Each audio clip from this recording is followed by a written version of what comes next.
اس نے اپنی رائے پیش کی، لیکن سوال یہ ہے کہ نکلنا کس طرف ہے؟ اب تم میری ذمہ داری ہو، آگے سب میں بتاؤں گا، فی الحال تم لدھیانہ کے لیے نکلو۔ تھوڑی دیر بعد ایک گاڑی تمہارے دروازے پر آ جائے گی، وہ تمہیں محفوظ مقام پر لے جائے گی۔ اس نے کہا تو میں نے پوچھا، لیکن ہمارے پاس اپنی گاڑی بھی ہے، وہ بھی محفوظ ہو جائے گی، اسے چھوڑو، گاڑیاں بہت، بس آپ لوگ تیاری کرو۔ اس نے کہا اوکے، بھیج دیں گاڑی۔ میں نے کہا تو اس نے کال بند کر دی اور میں نے ان تینوں کو پوری بات بتا دی۔ تبھی ریتو نے پوچھا، اب یہ بتاؤ ناشتہ کر کے جانا ہے یا کہیں اور جا کے کرنا ہے؟ میں کھلکھلا کر ہنس دیا۔ لدھیانہ شہر پہنچتے ہمیں تقریباً 2.5 گھنٹے لگے۔ سردار صاحب کا بھیجا ہوا ڈرائیور کافی مشتاق تھا۔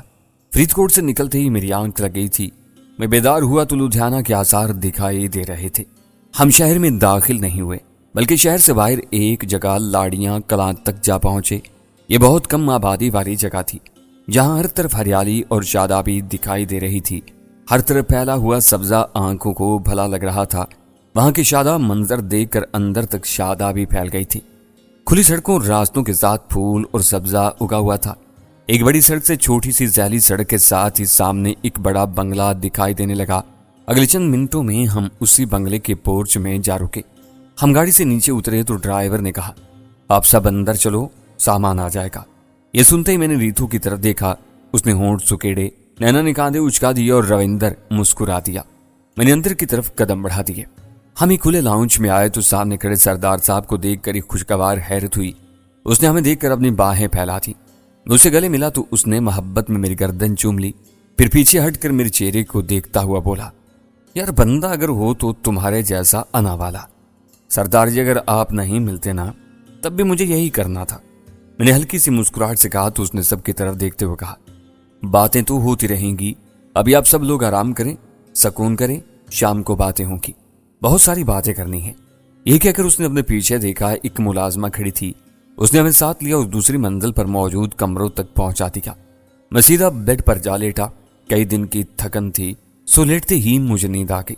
شام ہو رہی تھی جب میں فریش ہو کر نیچے لائبریری میں سردار صاحب کے ساتھ بیٹھا تھا۔ کھڑکی سے باہر لان دکھائی دے رہا تھا۔ ہمارے سامنے چائے کے ساتھ کافی سارے لوازمات رکھے ہوئے تھے۔ میں سردار صاحب کو رات ہونے والی پوری کارروائی سنا چکا تھا۔ سب کچھ سن کر وہ میری آنکھوں میں دیکھتے ہوئے بولے، میں نے سوچا تم بھی شطرنج کے ایک مہرے ہو جو کسی کی بچھائی ہوئی بساط پر حکم کے پابند ہو، لیکن نہیں، تم اپنی چال بھی چل سکتے ہو۔ تو اب اگلی چال بھی مجھے خود چلنا پڑے گی؟ میں نے انتہائی سنجیدگی سے کہا تو وہ کہکا لگاتے ہوئے بولے، نہیں، اصل بات یہ ہے کہ جیسے شطرنج کے کھلاڑی کا کھیل دیکھ کر اس کی شخصیت کا اندازہ لگایا جا سکتا ہے، اسی طرح میں نے تمہارے وار کرنے سے تمہارے انداز سے سمجھ لیا کہ تم کیا کر سکتے ہو۔ ہم اسی بات پر بحث کریں گے۔ ہم کوئی شطرنج کے بازی نہیں لگا رہے سردار جی۔ اگر یہ کوئی کھیل ہوتا نا تو جب تک ہم میں سے کوئی چال چلنے کی سوچتا تو دوسرا اسی وقت بساط ہی سے ہمیں باہر کر دیتا۔ یہ زندگی اور موت کی بازی ہے، جہاں مہرا نہیں پٹتا زندگی ہار جاتی ہے۔ میں نے پرسکون لہجے میں کہا تو سرسراتے ہوئے لہجے میں بولے، مطلب تم کوئی چال چلنے کے لیے نہیں سوچتے ہو؟ ہاں، کیونکہ منصوبہ بندی ہو یا کوئی پلان کبھی 100% نہیں کامیاب ہوتا، لہذا بری پلاننگ سے اچھا ہے کہ کوئی پلان نہ کیا جائے۔ میں نے صاف لفظوں میں کہہ دیا تو وہ چند لمحے سوچتے رہے، پھر بولے، اوکے، تو کیا معلومات دینا پلاننگ ہوتی ہے؟ سردار جی، پتہ نہیں آپ میرا کیسا امتحان لینا چاہتے ہیں۔ میرے خیال میں معلومات تو طاقت ہوتی ہے جو کسی بھی ہدف کو نشانہ بنانے کے لیے استعمال کی جا سکتی ہے۔ میں نے رائے دینے والے انداز میں کہا، نہیں، میں امتحان نہیں لے رہا، بلکہ یہ جاننا چاہتا ہوں کہ تم کیا چاہتے ہو یا میں تمہارے لیے کیا کر سکتا ہوں۔ اس نے سوچنے والے انداز میں کہا تو میں نے مسکراتے ہوئے صاف گوئی سے پوچھا، سردار جی آپ اپنا فائدہ بتائیں۔ اس دنیا میں کوئی بھی اپنے فائدے کے بغیر کسی کی مدد نہیں کرتا۔ یہ ہوئی نا بات، اب سنو۔ یہ کہہ کر اس نے کرسی پر پہلو بدلا اور ٹھہرے ہوئے لہجے میں بولا، میرے سامنے 2 وجوہات ہیں۔ پہلی وجہ، میں نے تمہیں بتایا تھا کہ میں پہلے انہی کے ساتھ ہوا کرتا تھا۔ یہ پرانی بات ہے، جب انہوں نے اپنا پینترا بدلا، بھارتی خفیہ ایجنسی کے ہتھے چڑھے اور مجرمانہ سرگرمیوں میں ملوث ہو گئے تو میں کنارہ کش ہو گیا۔ میں چونکہ ان کے بارے میں جانتا ہوں تو میں سمجھو چھپا ہوا ہی ہوں، اب تک کسی نہ کسی طرح مزاحمت کرتا آیا ہوں، ورنہ یہ اب تک مجھے مار دیتے۔ اور دوسری وجہ، میں نے پوچھا، میں بھی جینے کا حق رکھتا ہوں یار، آزادی سے سانس لینا چاہتا ہوں، ان مجرموں کے دباؤ سے باہر آنا چاہتا ہوں۔ یہ ختم ہوں گے تو میں بھی اپنی مرضی سے جی سکوں گا نا۔ میں نے اپنے لیے ایک نیٹ ورک بنا رکھا ہے، جس کا کام اپنی حفاظت ہے، یا ختم ہو جائیں تو اسے لوگوں کی اچھائی کے کام میں لگا سکتا ہوں، اس نے پرسکون سے لہجے میں کہا۔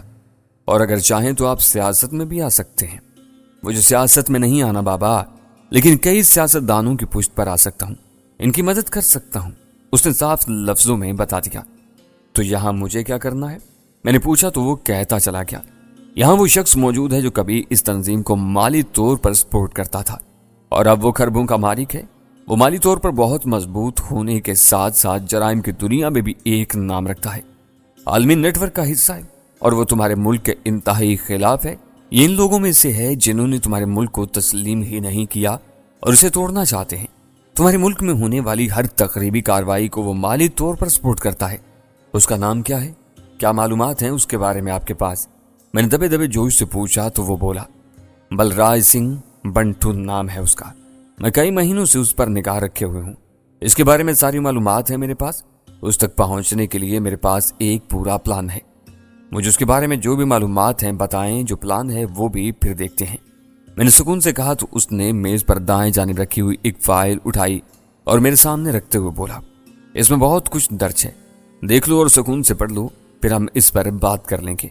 اوکے، اپنے کمرے میں جا کر سکون سے پڑھتا ہوں۔ میں نے فائل اٹھائی اور اٹھ کھڑا ہوا، ڈنر پر ملاقات ہوگی، اس نے کہا تو میں فائل لے کر اپنے کمرے میں آ گیا۔ مجھے وہ فائل پڑھتے ہوئے تھوڑی دیر ہوئی تھی کہ بملا کا فون آ گیا۔ میں نے کال ریسیو کر کے ہیلو کہا تو وہ چہکتے ہوئے بولی، اچھا تم بھی نا انتہائی خود غرض آدمی ہو یار۔ وہ تو میں ہوں، میں نے خوشگوار انداز میں کہا۔ اچھا ہوا تم نے جلدی سے مان لیا، ورنہ میرا دل چاہ رہا تھا کہ تم سے خوب جھگڑا کروں، اس نے کہا اور ہلکا سا کہکا لگا دیا۔ تو میں نے پوچھا، اچھا خیر ہے جو یوں جھگڑا کرنے کو من چاہ رہا ہے تمہارا؟ ایسے ہی بس، شام اتر رہی ہے اور آج میں بالکل تنہا ہوں، کوئی نہیں آیا، نہ کئی پارٹی ہے، ابھی سوچ رہی تھی کہ تمہاری یاد آ گئی، سوچا تم ہی سے جھگڑا کر لوں، اس نے عام سے انداز میں کہا۔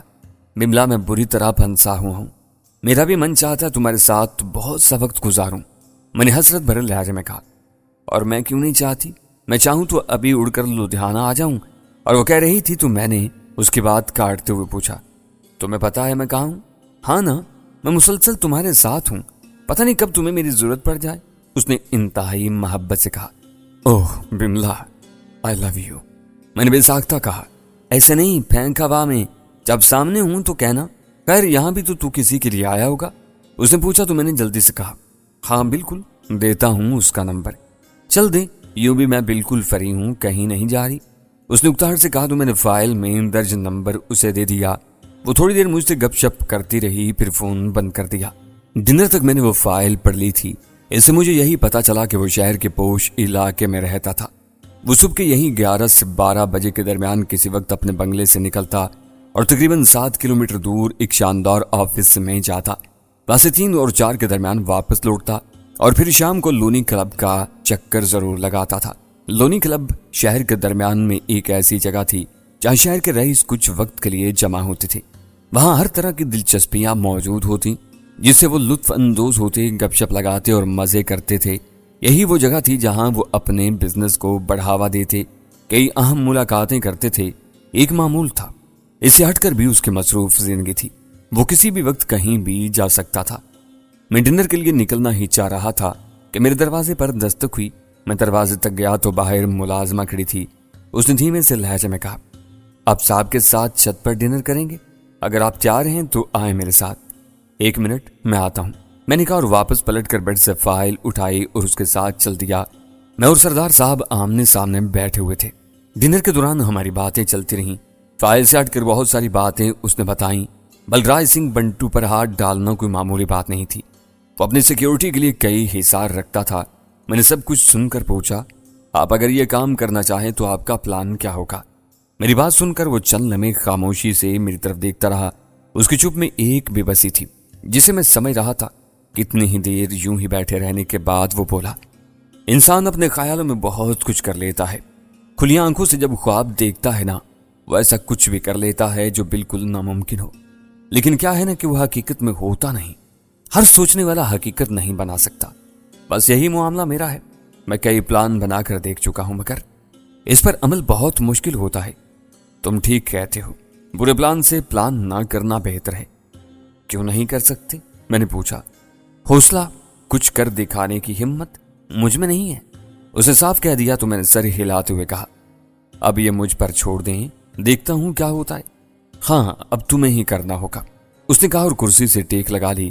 ہمارے درمیان پھر سے خاموشی چھا گئی۔ ہم ڈنر کرتے رہے۔ جب ہم کھا چکے تو وہ ہاتھ صاف کرتے ہوئے بولا، نظر انصاری کو آخر دفنا دیا گیا ہے آج شام کے وقت۔ وہاں کیسا ماحول ہے فرید کوٹ میں؟ میں نے پوچھا۔ جسوال گروپ تو کہیں دکھائی ہی نہیں دے رہا، وہ سب غائب ہو چکے ہیں۔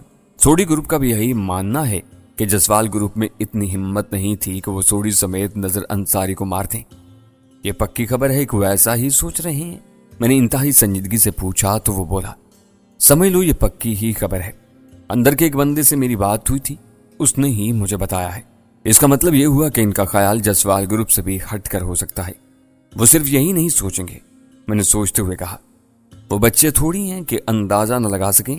ہم اگر تم تک پہنچنے کے لیے انہیں وقت لگے گا، لیکن اس سے پہلے تمہیں اپنا کھیل ختم کرنا ہوگا۔ سردار جی نے تشویش سے کہا، ٹھیک ہے، میں نے حتمی لہجے میں کہا تو وہ چونکتے ہوئے بولا، ہاں راکیش ورما آج فرید کوٹ میں تھا، نظر انصاری کی آخری رسومات میں دیکھا گیا ہے۔ پتہ نہیں کیوں میرا اور اس کا سامنا نہیں ہو پا رہا۔ خیر میں دیکھتا ہوں سب، کل کروں گا لدھیانہ کی سیر۔ میں نے اٹھتے ہوئے کہا تو وہ خاموش رہا، پھر بیٹھنے کے لیے اشارہ کرتے ہوئے بولا، میں کل صبح نکل جاؤں گا فرید کوٹ، ہمارا رابطہ فون پر رہے گا، وہاں جا کر کرتا ہوں تمہارے لیے کچھ۔ بڑی بات ہے، میں نے مسکراتے ہوئے طنزیہ انداز میں کہا تو وہ سمجھ گیا کہ میں اسے یہی کہنا چاہتا ہوں کہ اب بھی کچھ نہ کرو۔ اچھا یہاں قریب ہی دریا ہے، من کرے تو صبح صبح جا کر سیر کرانا، تھوڑا خود کو ریلیکس کرنے کی کوشش کرو، کام اگر آج نہیں ہوگا تو کل ہو جائے گا۔ ٹھیک ہے، میں نے اٹھتے ہوئے کہا اور چھت سے اترتا چلا گیا۔ میری ساری رات رابطوں میں گزر گئی تھی، مختلف ذرائع سے معلومات لیتا رہا۔ میری کوشش تھی کہ مجھے کوئی ایسا رابطہ مل جائے جس سے میں بلراج کے قریب ہو جاؤں، کم از کم اتنا قریب کہ میں اپنا کام کر کے نکل جاؤں۔ یہ مجھے پتا چل چکا تھا کہ اس کے معاملات کیا ہیں، مشکل صرف یہی تھی کہ اس کے قریب کیسے پہنچا جائے۔ مجھے اسی مسئلے کا حل چاہیے تھا۔ میں یہ بالکل بھی نہیں چاہتا تھا کہ لدھیانے کے اندر کسی بھی گروپ یا کسی بھی فرد کو بھنک پڑے کہ کوئی شخص بلراج کے بارے میں پوچھ تاچھ کر رہا ہے۔ اس سے کبھی امکان تھا کہ بلراج تک یہ بات پہنچ جاتی اور پھر میری مشکل بہت زیادہ بڑھ جاتی، کیونکہ حملہ آور کو صرف یہی فوقیت ہوتی ہے کہ جس پر حملہ کیا جا رہا ہو بے خبر ہوتا ہے۔ اگر کوئی پہلے سے خبردار ہو تو حملہ پلٹ بھی سکتا ہے۔ مجھے کوئی راستہ نہیں مل رہا تھا، شہباز وغیرہ بھی بے بس ہو چکے تھے۔ بملا مجھے صرف اتنا بتا سکتی تھی کہ وہ کس وقت کہاں پر ہے، یہاں تک کہ صبح کے آثار نمایاں ہو گئے۔ میرے اندر سب کچھ گڈ مڈ ہونے لگا تھا۔ جیسے ہی مجھے یہ احساس ہوا، میں نے سب کچھ ذہن سے نکال باہر کیا۔ میں نے یہ تک دماغ سے نکال دیا کہ میں یہاں پر کیوں ہوں۔ میں تھوڑی دیر تک یا کچھ گھنٹوں کے لیے خود کو آزاد چھوڑ دینا چاہتا تھا۔ میں نے لمبی لمبی سانسیں لی اور کمرے سے نکل آیا۔ میرا ارادہ تھا کہ میں باہر لان میں جاؤں، تھوڑی دیر وہاں خوشگوار ماحول میں رہوں۔ میں باہر کوریڈور میں آیا تو سامنے کوریڈور کے سرے پر گیلری میں ریتو کو ریلنگ کے ساتھ ٹیک لگائے کھڑے دیکھا۔